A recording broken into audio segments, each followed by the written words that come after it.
You know, when someone gets in trouble for their social media output, there are people who will stick up for them and say, don't judge people from a single tweet, or you have to interpret this in context. And I think you can do that, but even still, you generally do get a pretty good idea of someone's character and sense of humor and personality from really small tidbits of their social media output. And you kind of get a vibe from them, whether you would get along with them IRL, which is kind of an unpopular opinion. We are told that you shouldn't interpret the stuff you read on social media as fact, and you should dig deeper and try and make a real connection. But I've done that in the past. I've read stuff people have said online. I've formulated my own opinion based on that internet output, but I've kept it in check. I've thought, you know what? Wait till you meet this person in, IRL, then form an actual judgment. And then the IRL meeting takes place, and I'm quite often validated when my original interpretation of just snippets of their social media output has aligned with how I see them in real life. And I'm not saying here that I'm not even I don't give a fuck what people I don't get offended what by the off-colored remarks people make on social media. That's not what I'm saying. I'm saying that like those off-color remarks give me an indication of who they are. Uh and and like if they're joking around, I can kind of still tell. And yeah, I guess you do need a bit of further context in terms of like what other stuff are they saying on social media. If someone says something completely out of the blue, yeah, that's kind of jarring. But generally there's a trend and there's a flavor to what people post online, is what I'm getting at. And it usually aligns with who they are. Um, so I guess you probably should judge people from their social media output. I think it is a fair reflection of who they are because there's no middleman. I guess there is the Zuckerbergs and the Musks of the world who are manipulating who gets to see their output, but most people don't have a PR person on their shoulder. Or, yeah, I guess maybe teenagers sometimes the parents would be like watching what they say, but most people it's coming straight from the fucking horse's mouth. So then it begs the question is like, how should you be using social media? Is it about connection with like minded people? Or is it about alienation? Is it about judging those people that are also participating in the social media rat race and making a call on who you want to spend time with online or IRL? And what's the percentage of people in the world where you like feel as if you could be friendly with them in real life? I had to think about this. I reckon mine's about 5%. I also believe that if you locked me in a cell with someone, we both had a fucking life sentence, I would grow to love that person because, like, what else are you going to fucking do? You'd find some common ground with basically anyone if you limited the opportunity for you to spread your wings and branch out from one another. So I could fucking love anyone, mate. But with the wide world where everyone is just free to wander around in their own desire line, how many people do you feel like you would actually wander in the same areas? For me, it's about 5%, where we're not going to be perfectly aligned, but those people I'd be like, yeah, I could spend considerable amounts of time with you and we'd have similar interests. So that means if for me it's 5% of people I'm closely aligned with, that means there's 95% of people I don't particularly care for. So I could try and go after the 5% of people who are like me, but then I don't really know who I don't know what because I'm also not judgmental in terms of like those 5%. Those people don't all tick the same boxes in terms of likes, beliefs that I do. Think about it with your friends.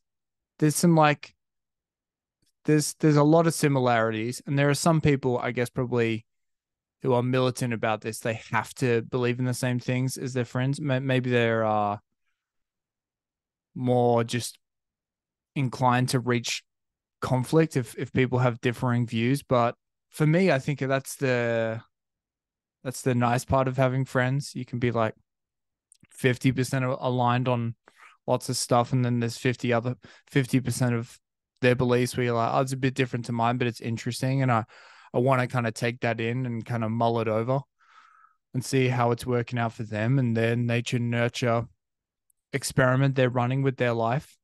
So if I just went out and said, all right, I'm going to find the 5% of people who like the exact same shit that I do, damn, this motherfucker got eclectic taste, bitch.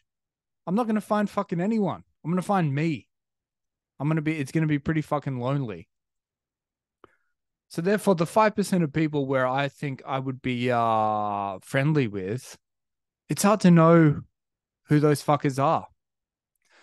But a way I could get to them is by purposefully alienating the 95% of people who aren't for me.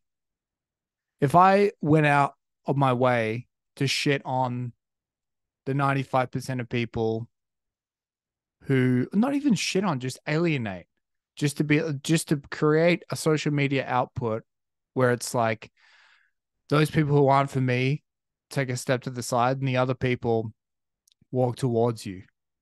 Because I think about the people that I think have got it figured out when it comes to social media. They've in the past shit on things that I enjoy, but I've rarely thought, oh well, this is never gonna work. I need to unfollow this person immediately. You see the whole kind of picture. You think, oh, of course this person doesn't like fucking mini golf, even though I'm off to go play a round of mini golf with my mates. Like, of course they don't. And it makes you like them more because it kind of fits who they are.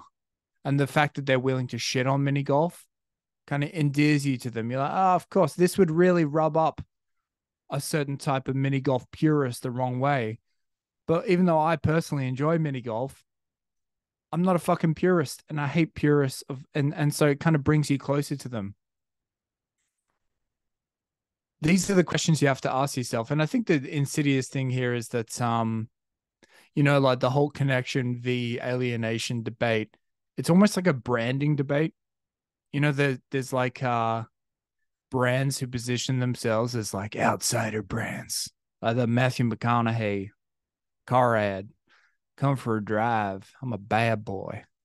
Like they're trying to position themselves as kind of like the challenger force here. And so it's kind of like this weird thing that we've reduced ourselves to those who perform well on social media or seemingly create a little group of people who they are aligned with. They have figured out what type of brand they are. So that's the tricky thing. I reckon I'm getting closer. Hashing this out. This has been a good fucking what's it called when you kick the tires on something? Mad Men when they're trying to come up with an idea. Fuck. What's the fucking word? A development? No. Kind of anyway, you know what I mean. Kicking the tires. I'm just I'm spitballing here. But I I've stopped believing in the whole I refuse to swallow the connection pill or tribe pill. There's this uh there's this dude in Australia, comedian, who is talking about the new debate that's happening over in Australia. It's called The Voice, where they're trying to give Aboriginal people a specific voice in the parliament.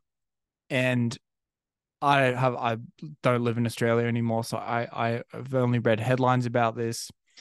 It's the typical debate where young and groovy people think it should definitely happen. Progressives are all for the voice, and the older conservatives, boomers, like fuck no, it's going to lead to bad shit. The age old kind of debate. I don't fucking know, but it just reeks of a white fella solution that's going to just be anyway. I don't fucking know. It's a long story short, but this young comedian dude is a young progressive, and he was like he's all for it.